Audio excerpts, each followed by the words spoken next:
This movie hurt my head. But that's why movies are dumb sometimes. So please, if you can correct anything I have negative to say about Godzilla vs. Kong, please contact me. But the first thing you must explain to me is how the security in Godzilla vs. Kong is non-existent. What do you think? Should movies be more open to test audiences? I used to go to pre-screenings because it was free to see the movie. I don't know why I sounded Italian there, but I did. But then sometimes I got annoyed with the experience. I know they get audience feedback sometimes, and I wonder if the filmmakers even listen to them. But don't you think a lot of dumb things in movies shouldn't even get to the pre-screening stage? Welcome to Movies Are Dumb Sometimes. Because movies are dumb. Visually, this movie is stupendous. I'm ultra happy that I went to the theater to see it. I don't understand how people can enjoy this type of movie on a smaller screen, save an uber fancy home theater setup, you know? I don't mean just your big screen you got at Walmart. Full surround, large screen, theater seats, popcorn machine. Oh, one day I'll have my dream setup. Anyways, I'm happy people are going out to see it. At the time of this being posted, Godzilla vs. Kong approximately doubled its budget of somewhere around 150 to 200 million. Could you imagine the numbers if it hadn't had a mirrored HBO Max release and there wasn't some pandemic going on? Back in January, HBO Max had about 37 million subscribers. If 10% of those went to the movie theater to watch Godzilla vs. Kong, and they paid $10 for a ticket, that's another $37 million that the movie would have made. But how are we to know how much it made from streaming rights? This also doesn't include the weirdos who think pirating a movie isn't theft. Did you know that obtaining something without permission is theft? See? It's not just movies that are dumb sometimes. Wink. I honestly still worry a bit that theaters will fail. Hopefully they won't. It took them forever, but Regal finally reopened. Speaking as an outsider of the movie industry, movie theaters need to get more creative. But was Godzilla vs. Kong worth the ticket price? No, it isn't. We all should get at least $2 back for this offensive shortfall of the absence of security in Godzilla vs. Kong. One of the techies working at Apex Cybernetics, Bernie Hayes, portrayed by Brian Tyree Henry, believes Apex is doing something extremely shady. He even has a podcast telling everyone he's an insider, and he's going to get to the bottom of it. More on this later. Early in the movie, Godzilla decides he's going to show us how bad of a mofrag he is, and he shows up at an Apex Cybernetics compound and destroys it. Amidst the chaos, Bernie, instead of running for his life with everyone else, decides to investigate Apex. He descends underground to find what appears to be a new energy source of some sort. Here is where we are introduced to the security in Godzilla vs. Kong, at least for Apex Cybernetics.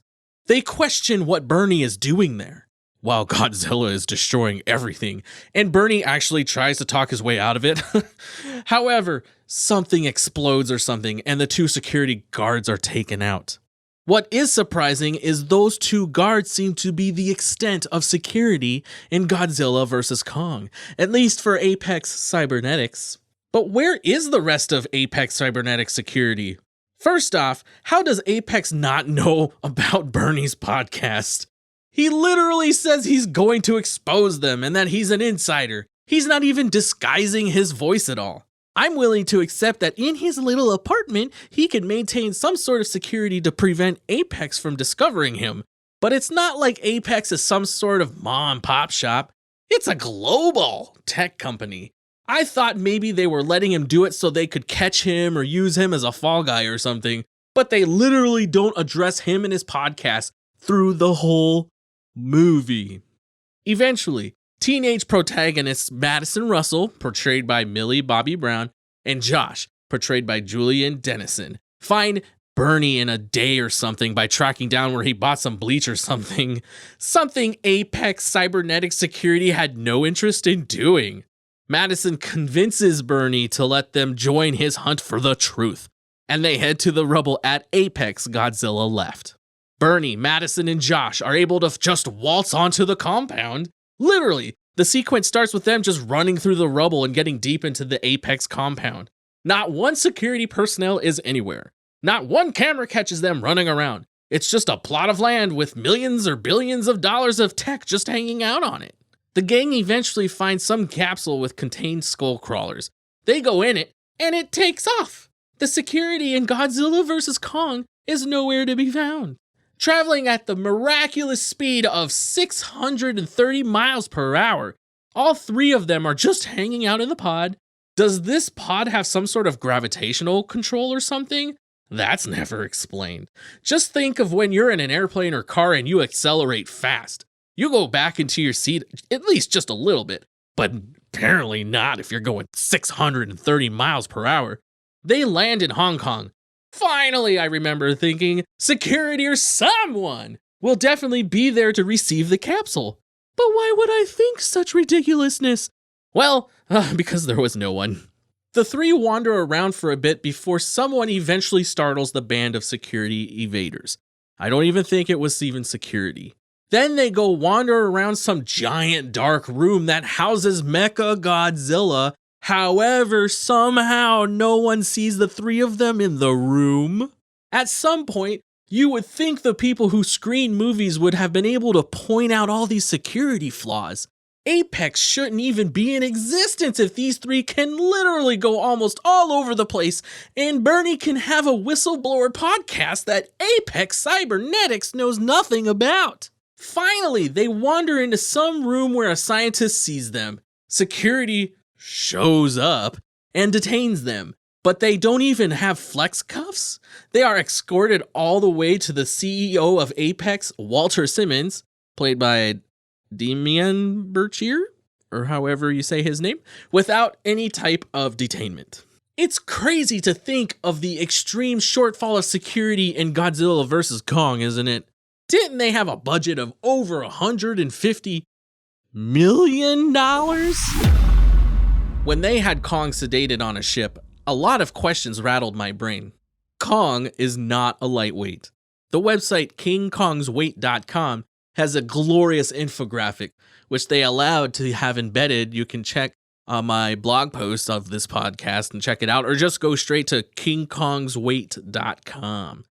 The infographic is amazing. I can't stop looking at it. Like, according to the director of Kong Skull Island, in his latest movie, the eighth wonder of the world is 100 feet tall. That's taller than the Sistine Chapel. He weighs about as much as 15,750 normal gorillas. Stuff like that. This infographic's amazing. Go check it out. KingKongsWeight.com. Now, at first, I'll admit I am dumb sometimes. I'm just a fat guy currently with a unibrow, so what do I know? I thought two titans fighting on a ship would definitely capsize the ship. I was even a little skeptical about whether or not the ship could even carry Kong. And boy howdy, was I ever wrong about being skeptical about that. Probably even more wrong than the security in Godzilla vs. Kong. Going by the largest ship in the world currently, the Orient Overseas Container Line's Hong Kong cargo ship has a dead weight of 197,317 tons. Dead weight is the total amount the ship can carry, not even including 14,904 cubic meters of fuel it carries, or even the weight of the ship itself. So, Kong's 1,400 tons doesn't seem like that big of a deal at all. He is only 0.7% of what the OOCL Hong Kong can carry. However, I still find it a little difficult to believe two titans could have a battle on a cargo ship and the ship just stays afloat no problem. Now, let's move on to how Kong is completely dominant over Godzilla. Number 1, this battle takes place in a habitat that greatly benefits Godzilla. And number 2, at one point, Kong's sedation is shown to be 88%. I'm not sure if that means he's 88% sedated or 88% fully aware. Regardless, he's not at 100%. The only benefit Kong has here are the humans, except one really dumb human. It skips my brain as to who, but some dumb human thought it would be wise to not release Kong when Godzilla is near. Now, I have no idea how that human thought they were going to fight off Godzilla in the middle of the ocean, but I digress. Not to mention Kong is their supposedly only chance at finding what they need in Hollow Earth. Why would leaving him in chains be the solution here? He could escape, but he does have that bond with the girl and he's not leaving her anytime soon. Hubris. It's a terrible drug. I also did find it strange to see those depth charges only affect Godzilla. Does Kong have some sort of explosive resistant fur? And now, time for a favorite quote. Thankfully, the movie had some good quotes in it, and I need a break from the dumbness for a moment. But man, how terrible would an almost 2-hour movie be if it didn't have at least one memorable quote? In my Nobody podcast, I specifically named one quote, but I think I'll pick a couple from now on. What do you think? The first comes from Simmons in the scene where he's convincing Dr. Nathan Lin, Alexander Skarsgård plays him, to join him in his quest to discover the source of the Titan's energy. Lin thinks the idea of going to go on this journey is just crazy, to which Simmons responds, "I love crazy ideas. They made me rich." And during the final battle, Bernie, Madison, and Josh are all in a panic, trying to figure out what they can do to save the world, as all teenagers and middle-aged black men do. Early in the movie, we are shown Bernie deals with the loss of his wife with whiskey. In this stressful moment, he reaches for his flask. It turns out it's empty and he exclaims, "I'm gonna die here with you and sober?" That was a good line. What are your favorite quotes from the film? If you had an option, would you die sober or drunk? Here's my film nerd coming out. I was kind of let down by the fact Godzilla makes such an early appearance in the movie. By no means did I expect him to make anywhere near a Cloverfield appearance in the last few minutes or scenes of the movie. But right off the bat, build up that anticipation, come on. If I were to pick a moment where they reveal Godzilla, if it had to be so close at the beginning of the movie, it would have been when the Apex security in Godzilla vs. Kong first appear. You know, of the whole minute of screen time the security had in the movie. And he would have only appeared briefly after Bernie and the security are knocked down. It would have put me more on the edge of my seat and saved tons of money in production of the movie. Now, of course, there were many lesser dumb moments than the security and Godzilla's. Godzilla. I just called it Godzilla. That's Godzilla vs. Kong silliness is what I have written down. And I said Godzilla. So yeah, we'll just call this Godzillas from now on. Movies are not real life. Oh man, I don't know about y'all, but I go to the movies to escape. I definitely don't go to a movie with fake monsters, fake technology, fake locations, fake security, etc., only to be blasted with a news flash from no other than good old fake news CNN. Wait. To be fair, I think all of the major networks mostly put out fake news. Hopefully I didn't lose 90% of y'all with that statement. They could have easily made TNN, the Titan News Network, not the Nashville Network, you dummy, or just some other made-up news source. I'm not sure how the deal went, but if they paid CNN to use CNN, then the movie is even dumber than I thought. Why was Dr. Mark Russell, played by Kyle Chandler, arguing so hard with his daughter? Was he not aware Godzilla just destroyed an Apex compound nearby? And why would he be yelling at her to go back to school at a time like this? One of the most pivotal moments in the film is when Kong doesn't want to go into the hole to Hollow Earth. It's understandable for him to be hesitant. What is not understandable is how nobody is ready to go into the hole after Kong. It isn't like Kong just sits there and waits for everyone to gear up and get into the HEAVs, Hollow Earth area vehicles. What's old girl Gia, portrayed by Kaylee Hoddle, lets him know that his family and home are down the hole. Kong darts into that hole, like just doesn't even think about it. Meanwhile, the dumb humans have to scramble to get to their vehicles to follow Kong. Don't ask me why I address Gia as old girl. It turns out the actress Kaylee Hoddle is actually deaf in real life. I have some notes on that, which I will save for a future podcast. I get it. Kong isn't the fastest thing in the world. But in a moment like this, why would you not be ready to go in a split second's notice? I'll admit though, when they went through to Hollow Earth, I legitimately thought something broke down. The visual and audio is so on point for this moment. I thought the projector overloaded and broke down. Dr. Lin, however, some way, somehow, learned how to pilot an HEAV, apparently. When did he have time to do that? One thing movies seem to have a tough time getting right is time. Night turns to day or vice versa so fast sometimes. During that time, a lot could be accomplished, but like the security in Godzilla vs. Kong, or Godzilliness, it seems just to be an afterthought. Kong, Godzilla, and Mechagodzilla have a battle for the ages. If you decided you'd rather watch the movie on your measly little 48-inch screen TV on your on soundbar, you made a mistake. However, this battle leaves Kong in bad shape. He's laid out, barely breathing. It was pitch black dark outside when this happened.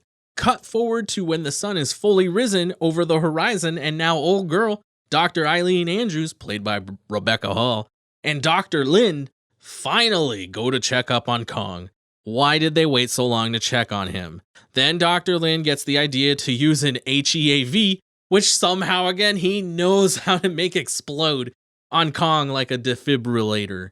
So I guess they aren't too late to save Kong at least. How about that ending though? That came out of nowhere. We went from this colossal ride and then the movie finishes kind of abruptly. I don't know if I wasn't paying attention, but it didn't set up for anything, did it?